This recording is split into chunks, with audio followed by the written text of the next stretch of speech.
प्रिय भक्तों, आइए आज मैं आपको निर्जला एकादशी की कथा सुनाती हूँ।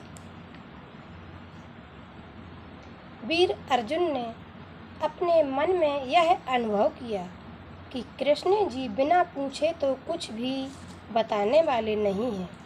हर मास में 2 एकादशी आती हैं।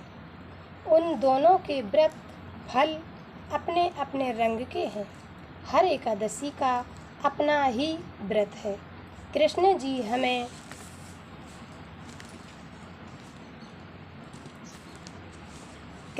हमें वैशाख मास तक तो ले आए हैं, जबकि आगे अभी और भी कई मास शेष हैं।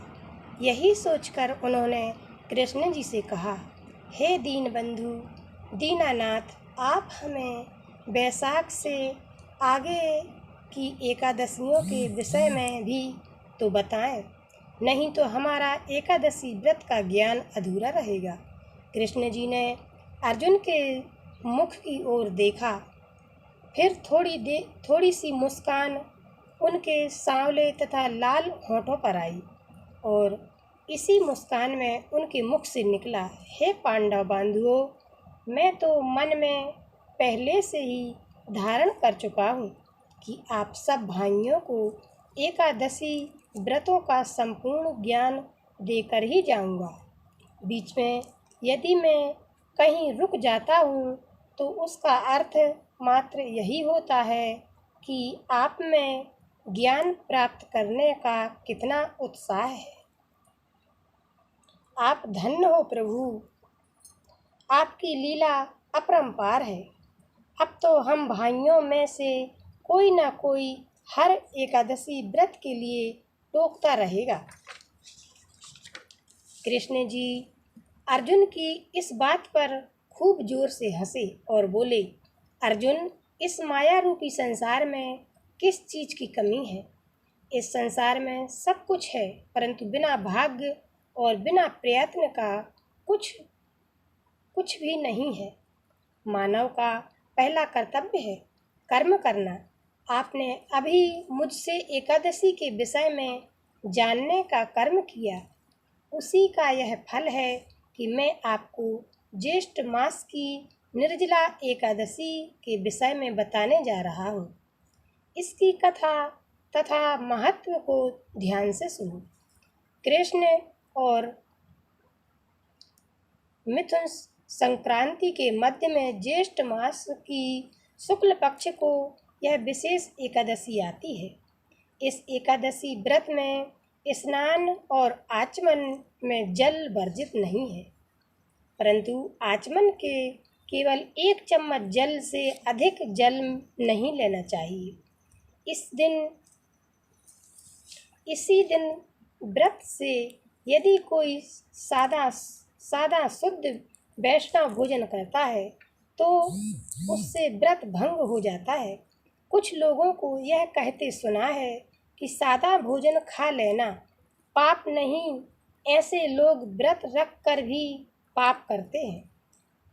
इस व्रत में किसी प्रकार के भोजन का सेवन भी व्रत को निष्फल बना देता है। जो लोग सूर्योदय से सूर्यास्त तक होने के समय में कुछ भी सेवन नहीं करते और दिन भर नारायण जी की उपासना करते हैं, उन्हें निर्जला एकादशी के व्रत से 12 एकादशियों के व्रत का फल मिलता है। निर्जला एकादशी के व्रत के लिए जो विधि है, द्वादशी के दिन सूर्योदय होने से पहले ही उठना चाहिए और नहा धोकर श्री नारायण जी की आरती करके अपनी शक्ति अनुसार श्रद्धापूर्वक ब्राह्मणों को दान दें। 11 भूखे ब्राह्मणों को अपने हाथों से भोजन कराएं। इसके पश्चात ही वैसा भोजन स्वयं करें। निर्जला का अर्थ है कि बिना जल के इस व्रत को रखना। एक दिन बिना जल के यदि कोई नर नारी व्रत करते हैं तो वे पाप मुक्त हो जाते हैं। जो नर नारी इस एकादशी का व्रत संपूर्ण विधि तथा शुद्ध मन से करते हैं तो उन्हें मृत्यु के समय भयंकर यमदूत नजर नहीं आते। उन्हें लेने के लिए भगवान विष्णु के दूत स्वयं स्वर्गलोक से आते हैं। निर्जला एकादशी का व्रत सब एकादशी व्रतों में श्रेष्ठ माना गया है। निर्जला एकादशी व्रत में माला पाठ करते समय ओम नमो भगवते वासुदेवा इस मंत्र का पाठ करते रहना चाहिए। इस व्रत का फल स्वर्ण दान से भी कहीं अधिक मिलता है। हे कुंती पुत्र, वीरों के वीर अर्जुन मैं ही नहीं बल्कि पांचों भाइयों को एक बार फिर यह सलाह देता हूँ कि सब के सब निर्जला एकादशी व्रत जरूर किया करें।